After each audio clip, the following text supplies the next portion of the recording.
Hi, I'm firearms attorney Gilbert Ambler, and I'm back today to talk about how the federal government, with the Bipartisan Safer Communities Act, did something for those that are convicted of a domestic violence dating relationship conviction, which is a new prohibition category. We're going to talk about the category, but how folks under that category have to be careful for the rest of their lives to make sure that they don't, even if they regain their gun rights, that they don't do something that causes them to lose them again. We're going to talk about the specifics here and why this is a bit of a trap that the federal government has set up.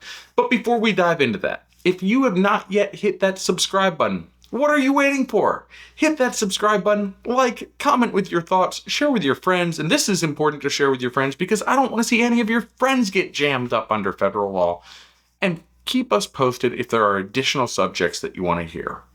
Let's talk about it. The restrictions we're talking about are found, it's a combination of restrictions in 18 U.S.C. 922 and the definitions in 18 U.S.C. 921. You see, in 18 U.S.C. 921 was amended recently in the Bipartisan Safer Communities Act to include a new prohibition on those that were convicted of a crime of domestic violence in a recent dating relationship.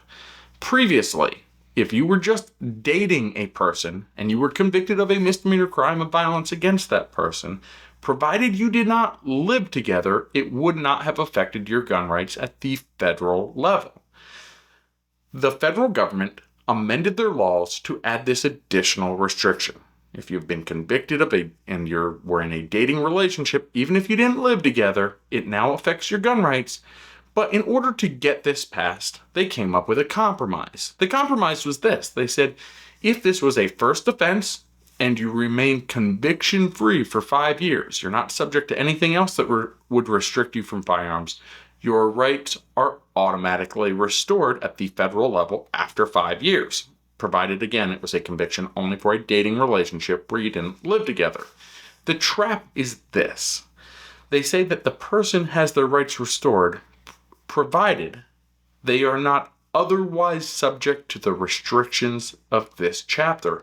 And here, again, the devil is in the details because it comes down to how the federal government is enforcing this. And the federal government is taking the position that you are otherwise restricted pursuant to this chapter if you have something that would even temporarily restrict, for example, possession of a small amount of marijuana. Again, not a big deal, but we know the ATF has taken the position that if you get convicted for possession of a small amount of marijuana, you are prohibited for 1 year from possessing firearms due to that conviction. They're going to take the position that you're an unlawful user for 1 year post the date of that conviction. And again, hopefully weed laws get changed with the fact that weed has been decriminalized. It's been moved schedules. Now we're just waiting to see if the FDA is going to approve any, because if FDA ever approves weed, then it will become lawful. You would not be an unlawful user provided you have the appropriate license. That's a different subject. We can do a different video on that. What I want you to focus on is the fact that if you got convicted of, again, something like a simple possession, right now that would affect you for only 1 year, according to the ATF. Unfortunately, if you were waiting to have your rights restored, again, this 5-year period after a conviction for a dating relationship mishap, if you are waiting under that time period and you get convicted of even something small, then they're going to say you are convicted of another crime that would otherwise affect you under this chapter, and then your rights never get restored. So what am I telling you?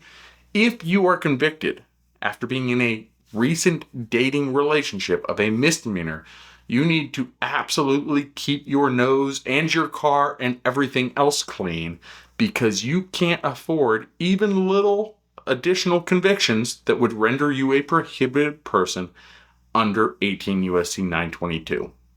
If you enjoyed this content, go ahead, hit that like button, subscribe, tell us your thoughts, share with your friends. Until next time.